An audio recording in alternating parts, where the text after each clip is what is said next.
Welcome to this week's Resoluna Podcast. Today we're fortunate to have Kris Blunt, a former Broadway dancer and now yoga teacher. So welcome, Kris. We're really happy to have you here. Sorry. Oh, no, thank you. Such a treat yeah. for the offer. Yeah. Can't wait to share. Kris Blunt, do you get a lot about that? Blunt? Are you blunt? Yes. Okay. All right. I do get a lot of just interest about my last name. So whether that's, meaning frank, candid, sort of just speaking freely your mind, I definitely do that. But then I'm not going to lie, we live in Vegas. So there are people that are like, oh, wow. Your last name's Blunt, that too. Well, yeah, with all the weed coming around too, like smoking a blunt, I bet you get that too. Yeah. Awesome. Well, so I know that you're currently a yoga teacher, but maybe you can take us through your path on how you got to that. Sure. So I started off as a dancer. I started dancing just as a little girl. I was 3-4 years old. I was dancing around in the living room and on coffee tables, and my parents put me in a dance class and turned it into a professional career. Went to a performing arts high school for it, went to college and majored in it, and then moved to New York and started auditioning for dance companies. And I danced with a lot of what's called contemporary ballet companies. I danced with a modern company, and then I unwittingly landed on Broadway. That wasn't necessarily what I was, my trajectory in terms of what I wanted. I always was a bit more classically trained. I never was in the musical theater realm. Not a bad place to end up, Broadway, but right? That's all of my friends kind of like dragged me to the audition, and I ended up getting it. And I was like, well, let's go. Let's see what this is about. So I was on Broadway, like 2005 to about 2011. And then 2003 and 4, I also did a short bit with a tour as well. Yeah. And how did your parents feel about that, ending up on Broadway? Oh, they loved it. Very supportive, very, very supportive. I think initially, when you're a little girl, your parents are very supportive of you dancing. I think the kind of interesting kind of point was when I was going to college. And in college, they were like, what do you mean you're going to major in dance? Can you major in dance? Especially my father, who was a lawyer, he was like, you need a more stable, secure job. Maybe you minor in dance, or maybe you double major. And I'm like, no, Dad, I'm going to major in dance, and I'm going to really try to do this and commit to it. And then, of course, when I got into my first dance company was a dance company called Alvin Ailey, their junior company. And then, of course, when I got on Broadway, telling everybody, all of his friends, oh, my baby's on Broadway, my baby's on Broadway. Yeah. So, what I find interesting about that, because I am a life coach, I find a lot of people struggling with what's my purpose, how do I get there? How did you have such conviction to take your artistic path versus a traditional path? That's a very interesting question. And sometimes I don't know if it comes down to just a certain amount of will, or whether you're born with just a natural tendency. I just always knew I wanted to dance. I always knew that I wanted to move my body, be in my body.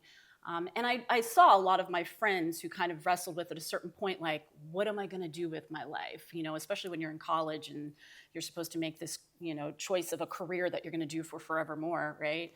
That's kind of a lot to ask of someone who's 18, 19, or in their young 20s. But interestingly enough, I never had that. And that was never like my issue or never my problem. It was just always like, I know what I'm going to do. I'm very clear about it. I want to dance. So I wish I could tell you something like, oh, I wrestled with it and I went, you had this great epiphany, but really that was not the case. It was just something I knew at 3 or 4 that I want to dance. Yeah. I mean, what I hear you say is that you had clarity, and then you trusted the clarity versus the clarity of other people around you, and you chose to go with what you knew was best for you. Yeah. And I was always very strong-willed, so I never had a problem saying, nope, I'm doing what I want to do. And that's amazing, right? Because a lot of people don't have the opportunity or the will to do that. Yeah. So, I'm really happy to hear that. Yeah. And then you transitioned into yoga because? Well, kind of interesting. The first time I actually tried yoga, I was in college. One of the dance teachers, for whatever reason, didn't make it to our dance class. And so one of the girls who went and took yoga at a local studio was like, okay, well, since the dance teacher didn't show up today, I'll give you guys a yoga class. And I was like, what's yoga? And so she gave us a yoga class, and that first down dog, I was like, oh, I don't like this. But then fast forward 5 years later, I was dancing with a contemporary ballet company called Complexions. And sometimes in dance, when you're not necessarily being utilized, when you're not being used in the piece that they're working on or a certain part in the piece that they're working on, the dancers are just kind of hanging on the outskirts of the studio, stretching, maybe talking quietly with, friends. And so I looked over, and this girl, she was doing what I now know as a sun salutation. Okay. And she just looked so peaceful. And her name was Lynn Barr. And I was like, gosh, Lynn, what are you doing? I need some of that. You just look so peaceful. And she's like, oh, I'm a yoga teacher. And I was like, oh, I remember that girl teaching me that in college. And I didn't really care for it, but maybe I should try to go back. And in New York, there was something called Yoga Works where you could do $30 for 30 days. Oh, that's nice. Yeah, and so I did that and instantly fell in love. I was like, oh my gosh, I really like it. And then literally maybe a few months later, I got Lion King, and I soon realized with Lion King, because it's set choreography, and typically you're doing one side more than the other, that yoga was a really great way to keep my body balanced, because maybe you're always lifting your left leg more than you're lifting your right, or, especially with ballet, you're constantly turning out, but with yoga, maybe paralleling the feet so that, it doesn't constantly wear and tear on your knees or your hips.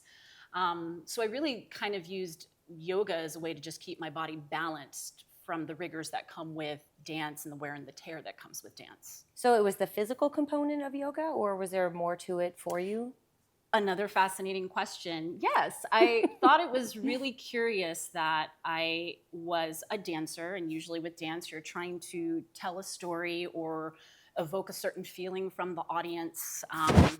And so it was very oriented out. And I loved that when I went to yoga, it seemed like I was making what I call the U-turn. All of a sudden, the awareness was turned inward. Interesting. I wasn't doing the movement for the sake of an applause at the end of the choreography. I was now doing the movement, and it opened up something within me that asked deeper questions. Oh, that's interesting. Yeah, and I really liked that. Oh, okay, so I'm hurling myself from one side of the stage to the other, and there's this certain exhilaration that you feel as a dancer. But yet on the four corners of my mat, I'm finding this quiet sense of calm and equanimity that I don't necessarily connect to when I'm dancing.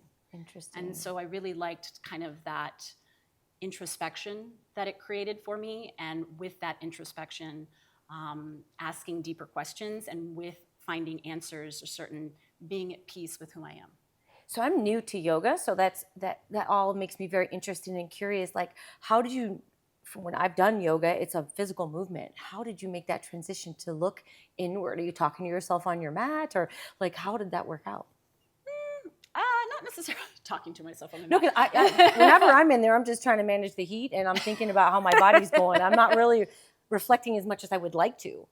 And I do see that, I teach a lot of, I started with Vinyasa and flow and power, but eventually I've now kind of in Vegas become known as Yin Mama. Oh, I love that. I teach Yin, restorative meditation. I definitely think as I started to slow down and enter into this world of Yin and restorative, that there's not as much movement.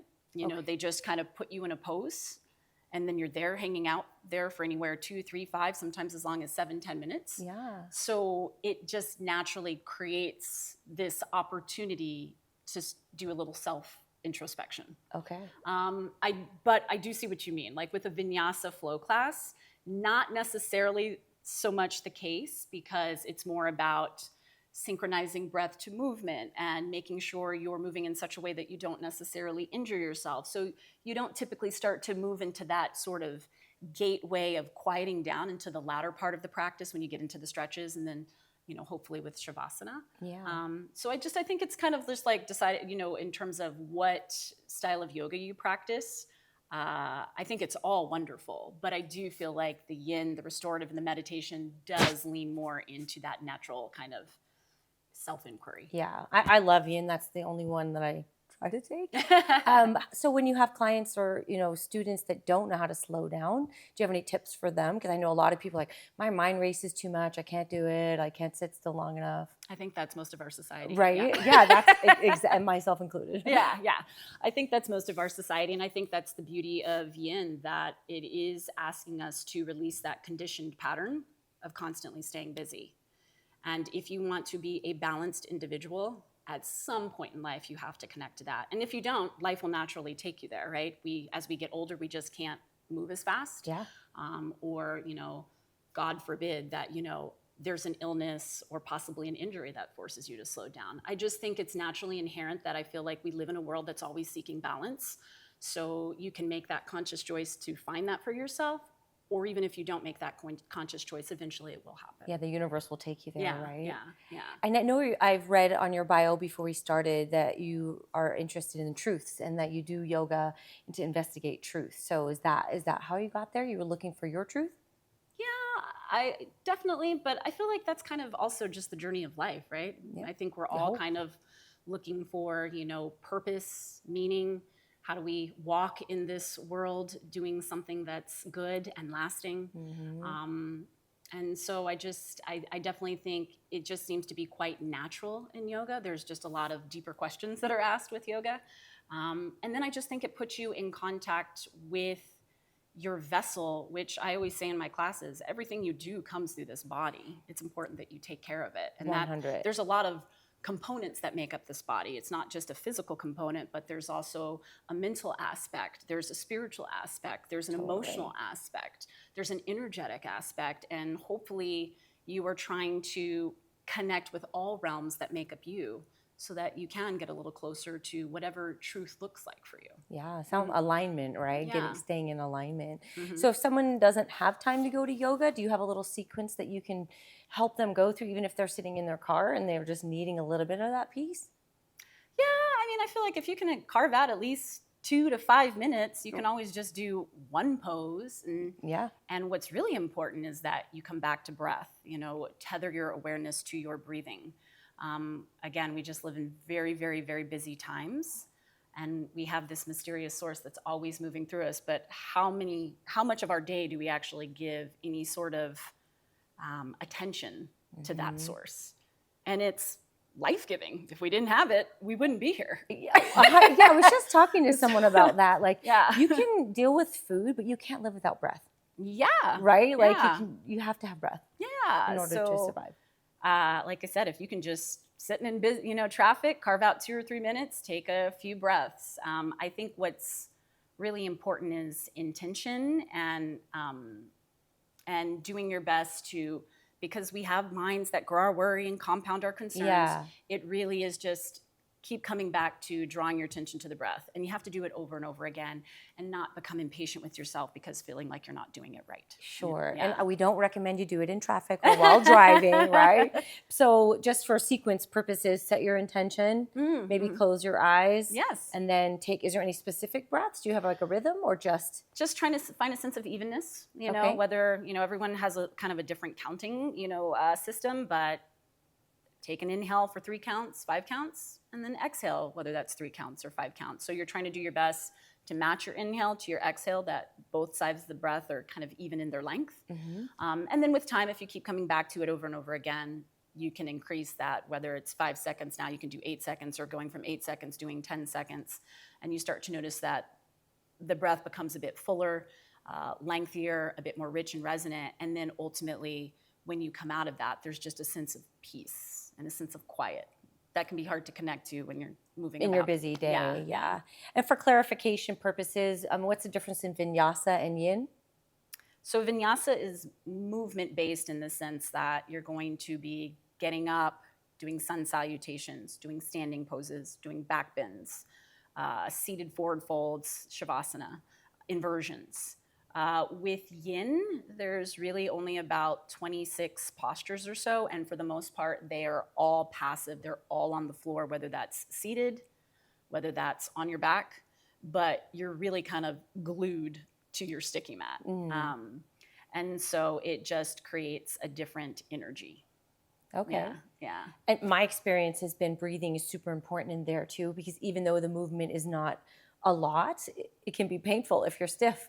So like if you're leaning into pigeon pose, for example, like that takes breath to get through that. It takes breath, and I think people also have to remember it takes patience and a certain kind of kindness with yourself. You know the saying, Rome wasn't built in a day. Yeah. So things take time, and I feel like in our constantly fast-paced society, we forget to give ourselves the gift of time, and also remembering that lasting change takes time because there's certain qualities that you have to learn within a certain period. So I just feel like give yourself time, like do what you can. If you need to come out, definitely don't torture yourself, don't injure yourself. Maybe do a little movement and try to come right back in. But if you can only do 3 breaths and you got to come out, that's all you can do. But keep coming back to it. Be patient with yourself. And over time, maybe you can hang out in pigeon pose a little longer. Yeah. Is that what kindness looks like to you? Like being kind to oneself? Like you hear it, even for myself. Like, what does that exactly mean? I give myself a compliment? But what I'm hearing you say is kindness is... I look pretty today in this right? Resoluna. Yeah, like don't force it. Right. Like, and be patient and go through the whole practice. Yeah, I mean, ultimately that's what I think kindness is. It's having a certain amount of patience, understanding. Everybody's trying to do their best, including you. Yeah, I would say that's pretty much it. Okay. Yeah. So if you had to give 5 tips on either how to get started in yoga or to improve your practice, what would they be? Ooh, 5 tips. I feel like those are 2 different questions. So how to get started? Let's start there. If you've never done yoga, you're thinking you want to go, but you're a little intimidated, what would you say? Interestingly enough, in this digital age, like get on YouTube and look at some videos. Find someone that resonates with you and just start there because you're now in the privacy of your own home and you don't have to be intimidated by that classroom group feel. Yeah. But ultimately, after you've done that a few times, I do feel like you have to kind of find a studio.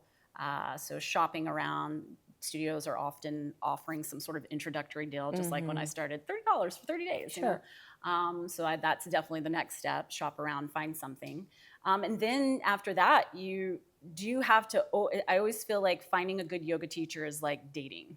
You've got to date a little bit, and then you find someone that you like and you stick with them. Yeah, so don't just go to one and quit because it didn't work out. Exactly, that makes because sense. you might have gone to a teacher and they just don't vibe. That wasn't your vibe.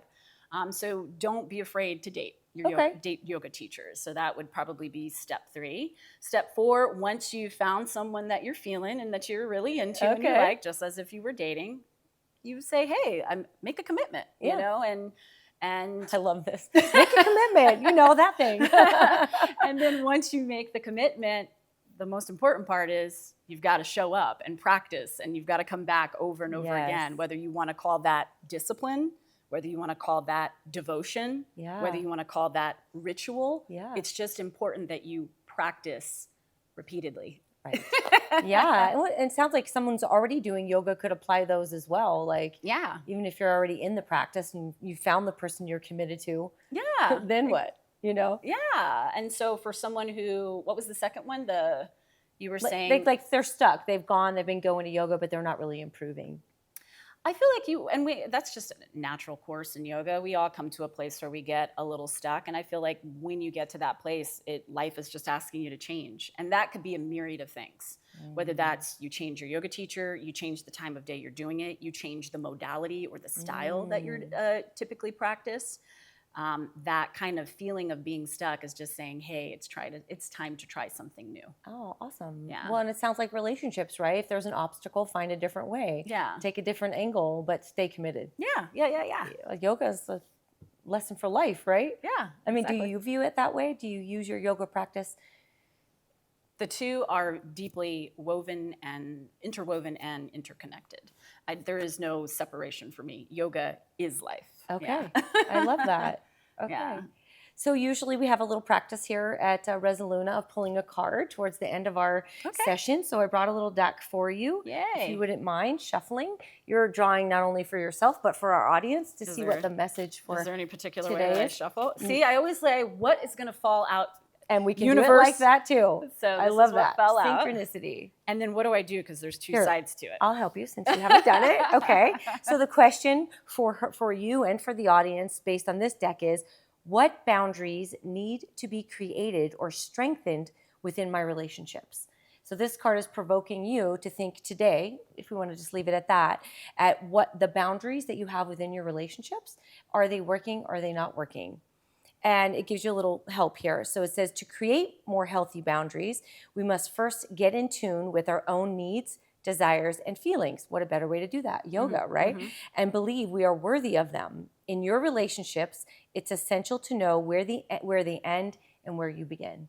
So maybe it's an invitation for you to see, have you blurred the lines between where you begin and the other ends, and maybe reclaiming some of your own individuality inside your relationships, if that resonates for you. I don't know, but that's basically requesting boundaries within relationships. Okay. Yeah. But when it says relationships, I mean, that can be kind of broad. 100%. Not necessarily a loving relationship, but Could be a I'm friendship. definitely thinking more of a work relationship. And it could be your relationship with work. Where have you devoted so much to that there isn't a boundary between you and them?